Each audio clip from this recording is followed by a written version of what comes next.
back to the Ethics Committee, and this week's hearing is very important here in Parliament Hill because Karlheinz Schreiber is coming, and you know he's always a barrel of laughs. And also the former Prime Minister Brian Mulroney will be here for, I hear, 4 hours of testimony on Thursday, and that's going to be fascinating. I have one of my colleagues with me, Brian Murphy, Member of Parliament for Moncton, Riverview, Dieppe. Brian, now, where are we with the committee? Are you guys getting any closer to actually drilling down to something Canadians care about? Well, I think Canadians care about the neat topics which the Ethics Committee should be discussing of ethics in government, past and present. The past is relatively simple. Brian Mulroney was Prime Minister. He invited Karlheinz Schreiber to the summer residence, Harrington Lake, 2 days before he was no longer Prime Minister. They negotiated a deal for further favors in exchange for an undisclosed amount of money, and months later in Montreal, while Mr. Mulroney was a Member of Parliament, he received $100,000 in cash. Section 57 of the Code of Ethics at that time suggests very clearly to me, and we'll have a chance to ask Mr. Mulroney, that as a former public office holder, he was not to have held himself out to garner favor with future government services. And since Mr. Schreiber says, and we want to hear Mr. Mulroney on this, that Mr. Mulroney did nothing for that amount of money. Forget the next $200,000 because Mr. Mulroney was not in office at that time, nor was he an MP. But for that first $100,000, as Churchill said to Lady Astor, it's not a matter of price now that we've established the principle here. For that $100,000, did he promise to get favors to Karlheinz Schreiber in the next government, whatever it was? And it's the promise of those favors that may well be against the Ethics Code, and we'll ask him about that on Thursday. Okay, but let's say he's guilty. So what?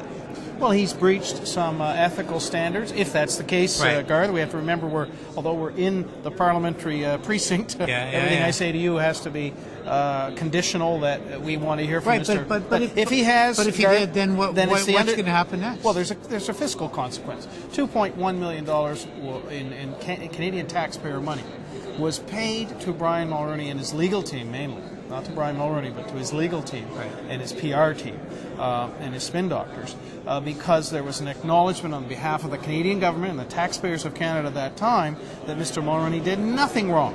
It appears that he may have done something wrong. But that was a settlement for legal fees. But my point is, are you just out to? I mean, is this an anti-Mulroney vendetta or what? Not at all, because of course Mr. Mulroney has made all of these statements, and until very recently, Brian Mulroney was very involved in the transition, I would say, between the Liberal regimes and the new Harper government. Many of the same people were in place.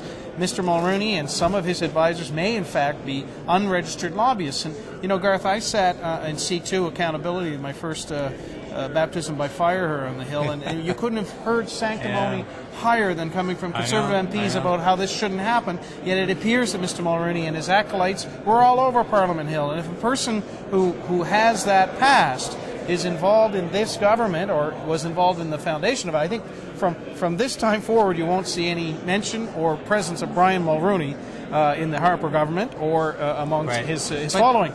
But the question is, how far did that permeate? Your separate question. So that's the. I mean, there's got to be an outcome that you're aiming for, and I mean, being partisan politicians, are you being a partisan politician in the fact you're trying to find a link through to Mr. Harper, or are you drilling down because this is an assault on the institution of Parliament? What's the motivation? Well, first and foremost, it's the latter. I'm a parliamentarian. I'm a lawyer by training. There are codes of ethics and conduct, and if they happened 10 years or 20 years ago around people that are currently still involved in government, they're very important. And it's not just taxpayers' money, it's the credibility of this institution. That's number one. If there's a partisan fallout, I suppose we'll take it as it comes, but there has to be some respect for what MPs are doing and what former Prime Ministers have done. And I think that's job number one for all of us here on the Hill. All right, so what are you expecting to happen when Mulroney traipses into the committee room? He's a politician, very experienced. Do you think he's going to crack? Do you think he's going to say, you know what, I screwed up, I should never have done it, end of story? Or do you think that he actually will be someone who tries to defend his actions? What are you expecting? Well, it's from a song, isn't it? In the lines he's rehearsed so well, I fully expect Mr. Mulroney to have a story. But it's a minefield because he accepted cash money. There is certainly an inference to be drawn that it wasn't above board. I'm very much interested in what version he's going to tell. If he didn't do any work for that money, was that money, did it constitute a bribe or a peddling of influence fee? If he did do work for it, then I guess it strains credibility what work he did. Did any of this money flow from Airbus through this Frank Moore's connection? He ought to stick to a story that he knew nothing about Airbus and Frank Moore's, although he appointed Frank Moore's and 13 of the 15 Air Canada board members during the Airbus negotiations. It strains credibility. The Friends, the 500 Club, a very well-known conservative Friends group in the 1980s, financed almost every political function going on in Canada in the 1980s, and Frank Moore's was front and center in that. Is Airbus involved in that? And he'll have to walk away from all of that, I guess, to maintain credibility. Or he may come clean partially and say, well, I knew nothing about Airbus, but I knew that the party was being fueled, as was allowed in those days, by donations. It's really interesting to see which version he takes. All right. In fairness, though, the Liberal Party was also being fueled by corporate donations at the same time, right? I mean, this is not. I mean, you're not alleging that there was improper financing across the board. It just goes to Mr. Mulroney.